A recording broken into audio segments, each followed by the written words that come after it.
Sudah sekian lama tak kunjung diperbaiki Dinas Pekerjaan Umum Sumatera Selatan, sejumlah warga desa Tanah Periuk melakukan perbaikan secara swadaya di ruas jalan lintas provinsi yang berada di Desa Tanah Periuk, Kecamatan Muara Beliti, Kabupaten Musirawas, yang ambles akibat luapan air saluran pembuangan irigasi yang terus mengikis bahu jalan. Tampak kondisi jalan yang menghubungkan dua kabupaten antara Lubuk Linggau dan Kabupaten Musirawas ini, hampir setengah bagian dari badan jalan terus ambles secara perlahan.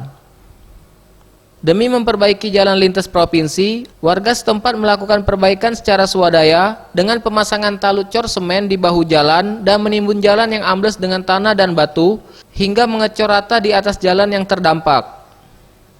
Hal ini dilakukan agar para pengguna jalan dapat berlalu lintas dengan lancar serta terhindar dari bahaya kecelakaan lalu lintas.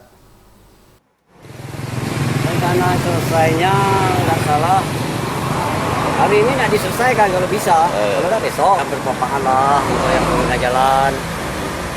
Kalau sampai terjadi musibah, nggak apa-apa kan bisa.